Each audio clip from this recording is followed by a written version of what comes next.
This is part 1 of 72 in our video series covering the demons of the Ars Goetia of the Lemegeton.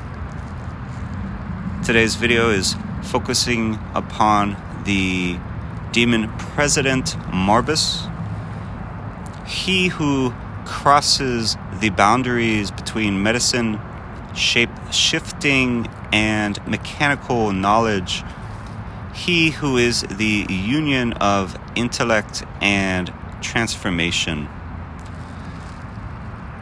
So we'll start off by looking at a textual description of President Marbas from the Ars Goetia itself.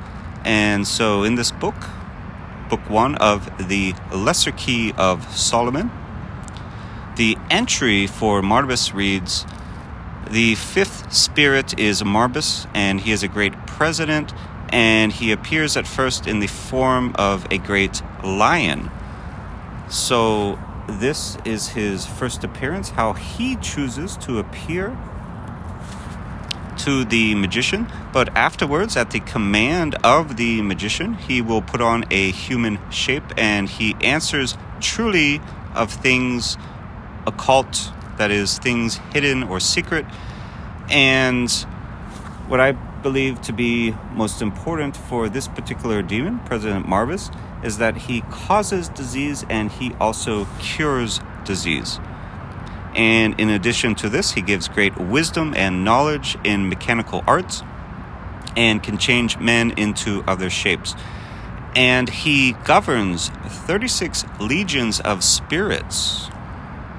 36 legions. And this number does hold importance. It is not chosen at random, and that is something that we will be getting into in just a bit when we delve into the numerology of this demon. So already, just from looking at the text from the Ars Goetia, we already learned that Marbas holds the rank of president, rules over 36 legions of demons, and he comes in the appearance of a lion that can change into that of a human. And this alludes to his ability to shape shift. And in addition to this, he holds powers of revealing secrets, lifting the veil, causing and healing diseases, teaching mechanics. Marbas also appears in other ancient grimoires, such as Weier's Pseudo-Monarchia Daemonum, although there is a slight variation on his name here where he is listed as Barbas, but the entry is quite similar, again saying he is a great president, appearing as a lion, being an expert in mechanical arts, answering truly of hidden things, causing and curing diseases, and changing men into other shapes. However, don't get too tripped up over these slight variations in the names that will become a common theme amongst the demons. Barbas changing into Marbas, like this is a typical transmission error.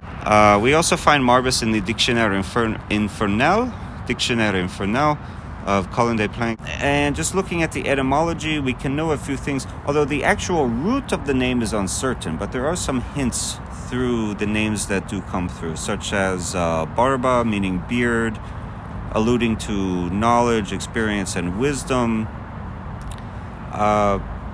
So ultimately what we have through this name is a kind of bearded healer, giving us a connection to alchemy. And that's, again, something along with the numerology that we're going to be getting into. So looking at the symbolism and esoteric interpretation of Marbas, we have the lion, because that is how he chooses to show himself.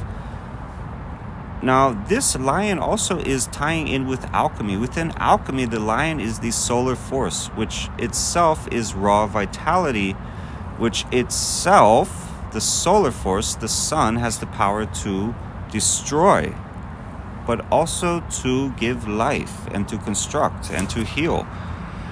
And this leads us into the Hermetic maxim, which is that which poisons also cures. And so let's just take a look at what we have so far with Marbas. His powers include that of causing and curing diseases, which, interpreted esoterically through an occult lens, means having mastery over polarity and control over life force and entropy. Marbas has the power to reveal secrets, meaning that he can penetrate the veils of matter and spirit. It is said that he can teach mechanics and mechanical arts, understood through the occult lens again. It is talking about having knowledge of the intelligence of creation, knowledge of the craftsman aspect of the demiurge, and shape-shifting. This is tied with Marbas. Shape-shifting. And this is all about having command of the astral form, fluidity of identity, mastery of illusion. Marbas, through all of this, is tied in with Infernal Mercury, which is intellectual, transformative, and also morally ambivalent. Looking at the modern esoteric correspondences of Marbas, he still holds the rank of president, typically. Also, typically, he is associated with the element of air or fire, the direction of east. It's very easy to connect him with the tarot card, the Magician, because the Magician has control of transformation and knowledge. He would correspond with the metal Quicksilver and the planet Mercury, which corresponds with intellect, communication, and healing. Now, if we look at the psychological aspect of Marbas and also the inner alchemical view of him, again, we come back to this lion, but this is the lion within the psyche. That is that instinctual energy that, when mastered and refined, leads to an increase in overall intelligence. Dr. Carl Jung would call this the transformative shadow of the healer. And the lesson here is that that same archetype, right, the archetypes of the collective unconscious that Dr. Carl Jung talked about, that you could have the same archetype, in this case, that wounds through such things as disease and entropy, but also heals through those things like regeneration and rejuvenation. And it's about having the power over life and death through the understanding that there is a unity of life and death. All right, and that's what's interesting. And those within the right-hand path who may come upon the demon, President Marbas, Lord Marbas, and say this is a demon that causes disease and death and entropy, and they'll leave it at that. But they miss out on the duality. Bafflement. Bafflement is underlying of all, that balance and harmony, that unity. You can't have one without the other. It's the Hermetic law of polarity. These 7 Hermetic laws, these 7 Hermetic principles are bedrock to the cosmos. You cannot have a demon like Marbas who can cause disease without him knowing how to also cure that disease. You can't have an entity that is capable of destruction without having knowledge of how to construct something. Within Plutosophia, we talk about metaphysics, but particularly, or I should say more specifically, infernal metaphysics. Marbas here is the alchemical physician. He is the daemon that diagnoses and transforms energies as well as the self. In working practically, pragmatically with Marbas, you will sense that he communicates swiftly, with great clarity. His energy is intellectual. It is not emotional. It is not emotional at all. His energy is analytical, technical. His energy is cold but precise, much like a surgeon.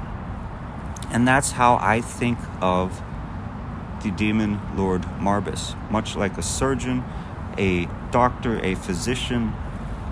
Marbas governs vitality, and so in working with him through invocation and what have you, you're going to be undergoing physical sensations, dealing with feelings of heat, tingling, sharp focus.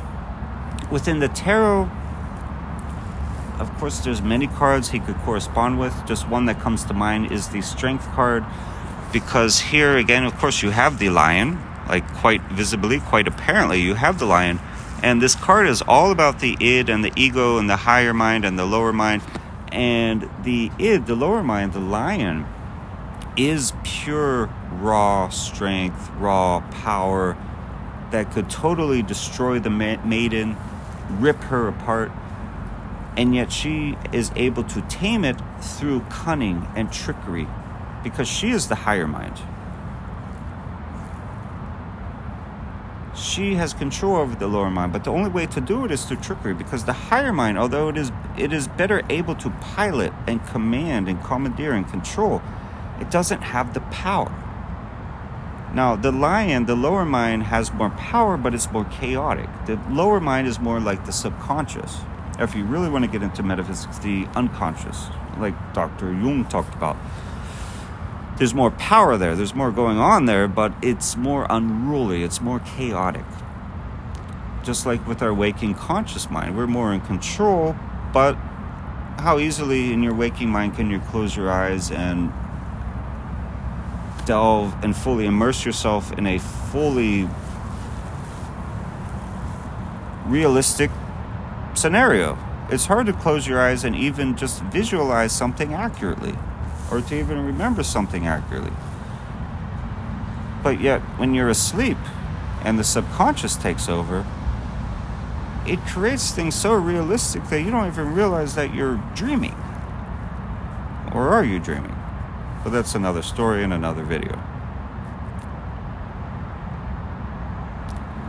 We're talking about differences in vibration, differences in power,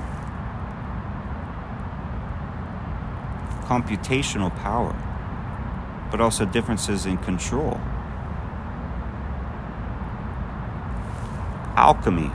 Marbas is not a physicist, he is a physician, but he is an alchemist. And the lion is the alchemical beast. Now, the lion is raw solar force, fiery vitality, which leads to transformation. However, it's important to note there are two lions. There is the red lion within alchemy and the green lion. The red lion is purified sulfur, which equates with the awakened fire or spirit within. The green lion is the primal corrosive force that devours the sun, dissolving the fixed, which leads to rebirth. Now, Marbas, okay, which one is he? Well, Marbas is the green lion, the one that corrodes through disease and chaos and entropy. However, this is in the greater stage of alchemy that has to first break down form, destroy the order, so that it can rebuild something better, newer, something more refined.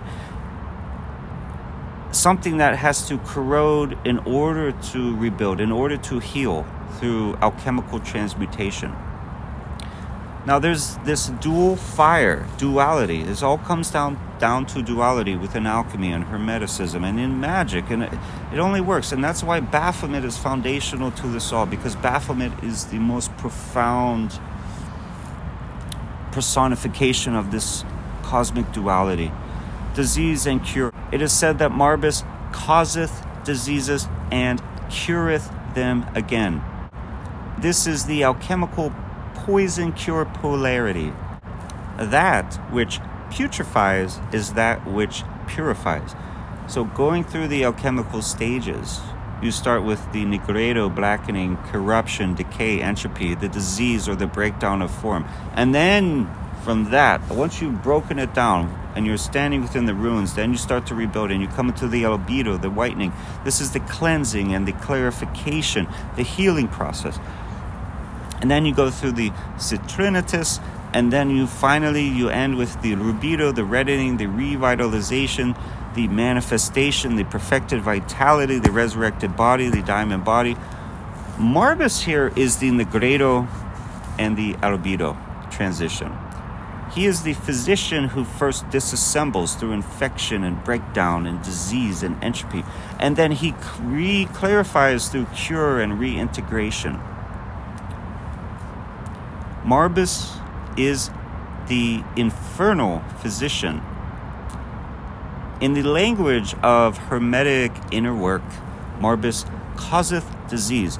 This means he exposes the impurities and blockages that already exist within the subtle body. So he's not coming in to hurt you. People think, okay, this is a demon causing disease. Not necessarily causing disease. He's just exposing the weaknesses within you. That's a good thing, is it not?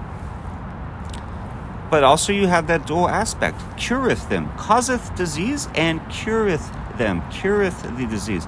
So he's not only exposing these weaknesses and these diseases and these bad things within you, he's also teaching how to restore equilibrium through understanding the cause. And also it is said that Marbas giveth knowledge of the mechanics. So he's revealing the laws by which the body, psyche, and cosmos function. When we're talking about mechanics here, we're not talking necessarily about a car engine, although we could be, but we're really talking about the mechanics of the all, the cosmos, the mind, the psyche, the soul, whatever term you want to use or throw out there, the mechanics of it all. And so he is, besides being the infernal physician, Marbas is the alchemical mechanic. He giveth great wisdom in mechanical arts. This is the machinery of nature, and so he governs the geometry of form, the engineering of transformation, the microcosmic architecture of the body. In medieval times, they called these things the hidden clockwork of God, divine creation. This is how they referred to these things. However, at that time, they were also called forbidden knowledge. And they burned quite a lot of people at the stake for speaking about these things. There's a reason that we come in modern times to call all of this kind of knowledge occult, because occult means hidden. And you have to ask yourself, why does it have to be hidden? Because it was once forbidden. Well, why was it forbidden? And that goes way, way back, even to the story of the Garden of Eden, which is already itself old within the book of Genesis of the Bible, but it goes even older than that, because all these religions just copy each other and steal from each other. But the story itself, it's archetypal in its nature, and so it's just kind of always been there. But the story of, the two trees, the tree of life and the tree of knowledge, and do not eat of the tree of knowledge, that fruit is forbidden. The fruit of the tree of knowledge is forbidden because, well, you have the snake there, the serpent telling you to eat it. Not telling you, not tricking anybody, just letting you know that you have the option to eat it. Because then you will wake up. It's like in the Matrix, the red pill, the blue pill. The tree of knowledge is the red pill. In infernal metaphysics, we have the demiurgic intelligence, the daemon. And through the daemon, you know how reality was built and unbuilt. Marbas's ability to shapeshift connects with mercurial fluidity, which means having the ability to move between states of matter or being. Mercury is quicksilver, which itself has a shape-shifting property in that it moves between solid and liquid quite easily, just as Marbas moves between the form of lion and man quite easily. In other words, he moves between beast and intellect seamlessly. Within alchemy, Marbas is Mercury. He is volatile spirit corresponding with mind, air, and imagination, and he is also the unifying solvent, aqua vitae, the medium of transmutation. Marbas has mastery over the mercurial current. And what is very important about this, having mastery over the mercurial current, is that he has the ability, or to grant or teach the ability to change consciousness without losing identity. And so if you want to bring in something like reincarnation, how about having the ability to reincarnate but never losing your identity, never losing your memories, never letting go of your knowledge? From putrefaction to illumination, this is the inner formula. The alchemist working under Marbas, Marbas's current experiences this progression. We start with the first stage of alchemy, Negredo, that of decay. And what you experience is confusion, illness, dissolution of ego structures. And Marbas's role here is that of causeth disease. And then we move into stage 2, albedo, purification. And the inner experience is that of clarity, insight, psychological healing. Marbas's role here is cureth them again. And then we move through Saturnitus, that of illumination, and rubido, finally, that of reddening. The inner experience is that of integration of wisdom, vital power restored. And Marbas's role here is to giveth wisdom in mechanics. And so, thus, he presides over the first and second alchemical fires, preparing the materia, the prima materia for resurrection. And so Marbas in the Infernal ascent, Infernal metaphysics, within a left-hand path reading, is the daemon of controlled corruption, the breakdown of form leading, which we must do before we rebuild the self as immortal. You must break down the old order before we may rebuild the new order. Marbas is of a Luciferian intelligence, bringing light to diseased darkness. Right? It's not just that he's coming in and causing disease, causing decay, causing entropy, breaking down, which he is doing because it's necessary, because you want to create something good. But you can't just come in and create a new order. You have to first dissolve the old order. You can't just come in and cure a disease. You have to understand the disease. 36 legions of demons.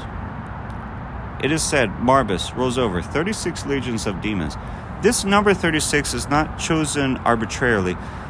It has a numerological meaning and value, and this number 36 corresponds with the 36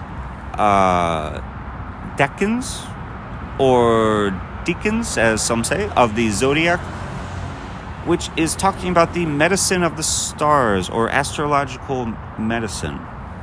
Okay, so we've talked about quite a lot already, so let's just stop for a brief moment and kind of summarize what we've talked about. So we talked about the lion form of Marbas. He first appears as a lion, but at the command of the exorcist or the magician, he can change form into a human. But this lion corresponds with alchemy. There's the red lion and the green lion, and Marbas is the green lion, the vital fire of transformation. He has the power to cause disease and cure disease, but this is really talking about the polarity.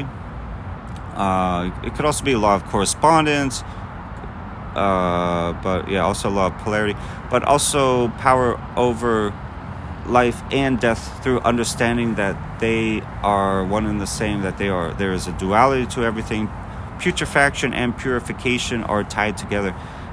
He can teach about mechanics and mechanical arts, but this is really about understanding the hidden laws of the cosmos the hidden laws of the mind, the psyche, the mechanics, how it works fundamentally at the core, right? The machinery of it all, the machinery of the mind, the machinery of the consciousness, the machinery of the cosmos.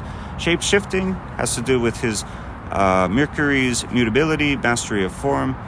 Marbas is the infernal physician, healing through fire. And the lesson here through Marbas is that corruption is necessary on the path to enlightenment. And so at this point in the video, I like to look at astrology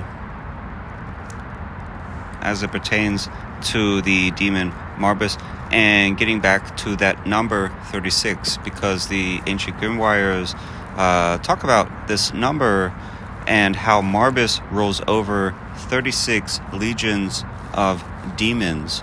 And I told you that these numbers are not chosen arbitrarily. They do have a meaning, a deeper meaning within numerology. But it's not always literal. Everything is encoded. There's always a veil. And so luckily, in working with Marbas, he is an entity that helps you in lifting the veil, because he imparts occult knowledge. And so this number 36 is not literally talking about 36 legions of demons that he rules over, but it is talking about the 36 decans or deacons, depending on how you pronounce it. Decan comes from the Greek word deca, meaning 10. And in the ancient Egyptian systems and Hermetic systems of astrology, the zodiac was divided into 36 segments, 10 degrees each, 3 per sign, for the 12 total signs of the zodiac. And each decan rolled over 10 degrees of the ecliptic, which was associated with a daemon or a spirit or an influence, a planetary ruler, and certain bodily regions or ailments per the medical astrology of the times. And so before modern astrology with its 12 signs, you had astrological physicians who treated the body through the 36 daemons, each governing specific parts and functions of the body. And so this, again, Marbas is the physician, the surgeon, the infernal physician. And so his 36 legions, this is talking about the 36 aspects, parts of the body, divisions of the body. Within the Ars Goetia, Marbas, they say he ruleth 36 legions. These are the 36 decans, the total field of astrological medicine, the entire spectrum of celestial influence that causes and cures disease. Marbas is the healer, the lord of astral anatomy, who understands how the stars impress upon the body through mercurial intelligence. Mercury, which is medicine, diagnostics, and the synthesis of correspondences. Within the Hermetic and medieval texts of late antiquity, the 36 decans or deacons were known as the 36 fathers of the world, or the lords of fate, who ruled over the rise and fall of humors, the timing of illnesses, the success of cures. In ancient Egypt, the decans were worshipped as star gods who healed through timing. And so the ancients would align ritual medicine with the motions of the heavens. Marbas' duality of causing and curing disease reflects this principle. The same stars that afflict also heal, depending on their configuration and understanding.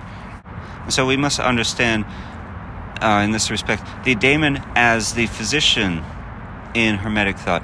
Within Hermetic philosophy, the daemon is, of course, not an evil spirit. Daemon is an intermediary intelligence bridging the gap between divine mind and material nature.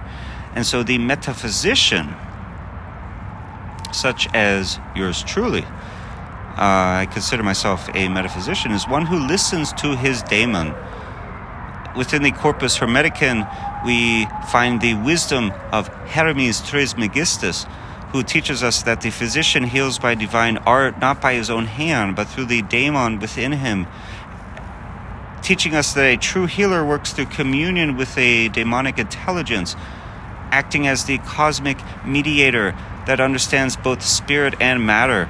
Marbas is that inner daemon of the metaphysician, that spirit that reveals the hidden cause behind symptoms, whether they be physical, mental, or spiritual. Marbas, of course, has parallels with other such entities, including those of Thoth, Hermes, and Asclepius. Thoth is the ancient Egyptian god, the god of language, writing, hieroglyphics, wisdom, magic, calculation, patron of healing through knowledge and proportion. Hermes, ancient Greek god of the messenger god, has dominion over travel, communication, commerce, trickery, the psychopomp. And then we have Hermes Trismegistus, who himself is connected not only with Hermes but also with Thoth, but thought of as a separate person, being, entity, ascended individual, mastery of astrology, alchemy, magic, connected with such writings as the Hermetica, the Emerald Tablet, perhaps the one who first stated as above so below, who spoke of Gnosis. Asclepius, the Greek physician sage whose serpent staff symbolizes regeneration, who was the god of medicine and healing. And then we have Marbas, their infernal reflection, the chthonic doctor who uses decay and entropy to diagnose and purify. Okay, so what is the connection between all of these entities, deities, beings, what have you? Well, first and foremost, we have healing and medicine. Asclepius, we have him dealing with medicine, healing disease, resurrecting the dead. Thoth was the healer magician. He restored the gods, including, the Eye of Horus. Hermes, the patron of physicians, the psychopomp of the sick. And then, of course, Marbas, who causes and heals diseases, dealing with the mechanical medical arts, dealing with hidden knowledge, revelation of secrets. Thoth was also a divine scribe, dealing with alchemy, much like Marbas. Also magic. Hermes Trismegistus, also dealing with alchemy, revealing wisdom, hidden knowledge, astrology, much like Marbas. And Thoth, Asclepius, was a recipient of Hermetic teachings. Marbas reveals hidden or secret things with perfect clarity. Also the connection with transformation, shape-shifting. Thoth was a master of metamorphosis. Hermes dealt with transitions and transformation. Asclepius transformed sickness into health. And again, Marbas transformed men into other shapes. And however, only Marbas does it forcefully and directly. So all of these share the same archetype, that of the physician sorcerer guided by a daemon. Marbas stands where Hermes meets Marbas stands where Hermes meets the green lion, which is intellect fused with vital fire. But again, 36, the secret doctrine of the 36, carries a hermetic resonance. It is 6 times 6, symbolizing the perfect square of the solar number. The lion, the solar number, solar energy, solar vitality, the sum of the first 36 numbers, 1 through 36, if you add them up, it equals 666, 666, the number of the sun, the lower aspect of the sun, as opposed to 888, the number of Jesus, the higher aspect of the sun. But both numbers correspond with the sun, 666 and 888. But 666 with Marbas, with 36, with 6 times 6, it's not even necessarily infernal, but it's just solar, right? And so 36 is the measure of the full circuit of light through the zodiac, life's total spectrum, Marbas rolls these 36 legions because Marbas has mastery of all stellar forces, the full field of the astral light. He is symbolically the daemon who governs how that light becomes life and illness in flesh. Within the hermetic body, within the hermetic microcosm, Marbas teaches how the stars correspond to organs, the planets correspond to vital functions, the daemons correspond to the secret intelligences that move those functions. Marbas, rolling the total 36, symbolizes the physician of the microcosm, the daemon who comprehends how consciousness, body, and cosmos are one system. In this sense, he's not the doctor who gives the pill. He's the daemon who knows why the illness manifested in the first place. And so to summarize all of this so far, we have the 36 legions. This corresponds with the 36 deacons or decans, these stellar governors of health and disease. He causes and cures disease. This is about governing both the destructive and restorative phases of nature. He teaches mechanical knowledge. This is all about understanding the mechanics of the cosmos and the body and the mind and the psyche and consciousness. All of it, heaven and hell, all of it. He is the hermetic daemon. This is all about the inner physician spirit and the intelligence that mediates between divinity and matter. And as the archetype, Marbas is the lion physician, strength and wisdom united.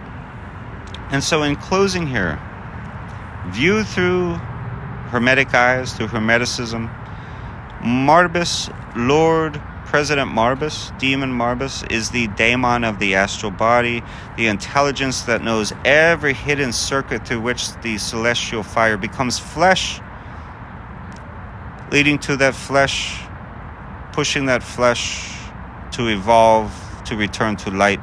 Marbas is the healer that teaches us that there is no opposition between poison and medicine, and that both are expressions of the same divine mechanic. Thank you so much for listening to my lecture today. I am Dr. Murphey with the Infernal Order of Plutosophia. If you would like to support us, the easiest way to do that is, well, it's very simple. Subscribe to our channel, like this video, and leave a constructive, fruitful comment. I just ask that you are civil, polite, well-mannered in doing so. If you would like to learn more or support us further, you may do so through visiting us at Plutosophia.com. Have an infernally blessed day.